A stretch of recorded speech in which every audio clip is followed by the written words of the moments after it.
মাত্র 5টি উপকরণে তৈরি করে ফেলা যায় দোকানের মতো গুঁড়া দুধের সন্দেশ।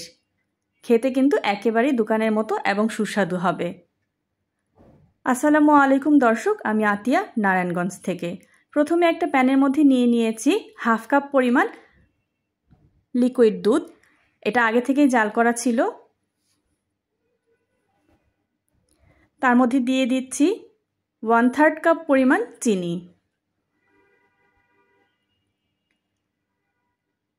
ফ্লেভারের জন্য দিয়ে দিব 3টা এলাচ।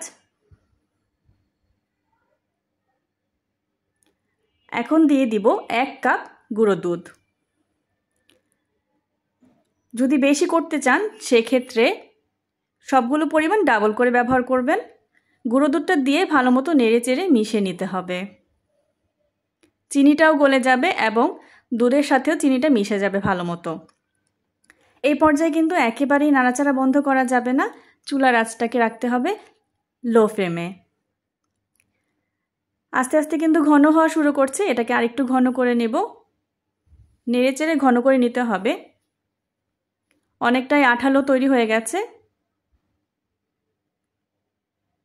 আরেকটু শুকিয়ে নিচ্ছি। এই পর্যায়ে দিয়ে দিচ্ছি 1 টেবিল চামচ পরিমাণ বাটার। আমি এখানে বাটার ব্যবহার করেছি, আপনারা চাইলে এখানে ঘিও ব্যবহার করতে পারেন। তবে সাদা তেল কিন্তু ব্যবহার করা যাবে না, বাটার অথবা ঘি ব্যবহার করতে হবে এই সন্দেশের মধ্যে। বাটারটা দিয়েও আরও কিছুক্ষণ নেড়েচেড়ে ভেজে নিচ্ছি। চুলার আঁচটা কিন্তু সেই লোতেই রেখেছি। চুলার আঁচটা কিন্তু একেবারেই বাড়ানো যাবে না, লো রেখে নেড়েচেড়ে মিশিয়ে যেতে হবে। একটু যদি নাড়াচাড়া বন্ধ করেন তাহলে কিন্তু একটা কালার চলে আসবে, যেটা সন্দেশের জন্য ভালো লাগবে না।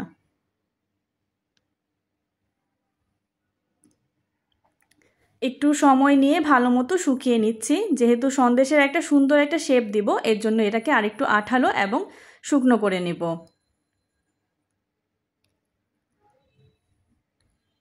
এখানে আমি 8-10 মিনিটের মতো সময় নিয়ে ভেজে নিয়েছি, চুলার আঁচটাকে কিন্তু একেবারে লো করে দিয়ে। এই পর্যায়ে যে এলাচগুলো দিয়েছিলাম সেগুলো তুলে ফেলে দিচ্ছি।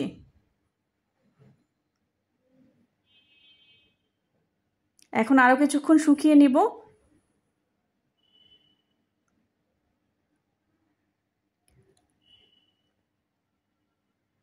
দর্শক, আমি যেভাবে তৈরি করেছি এভাবে তৈরি করলে কিন্তু একেবারে দোকানের মতো টেস্ট পাবেন।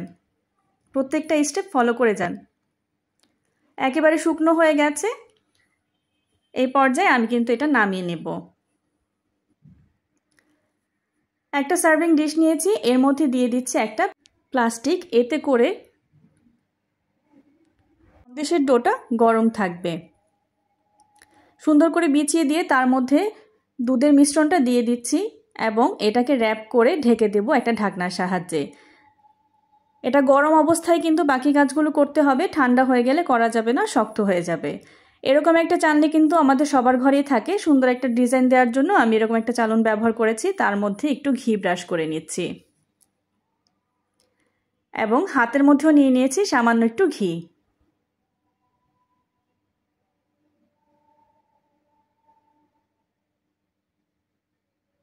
এই পর্যায়ে অল্প অল্প করে নিয়ে গরম অবস্থায় কিন্তু হাতের মধ্যে গোল করে নিতে হবে। এটা ঠান্ডা হলে শক্ত হয়ে যাবে, তাই গরম অবস্থায় কাজটা করতে হবে। যেই চালনিতে আগে থেকেই ঘি ব্রাশ করেছিলাম সেটা দিয়ে আস্তে করে চাপ দিলেই সুন্দর একটা ফুলের ডিজাইন হয়ে যাবে।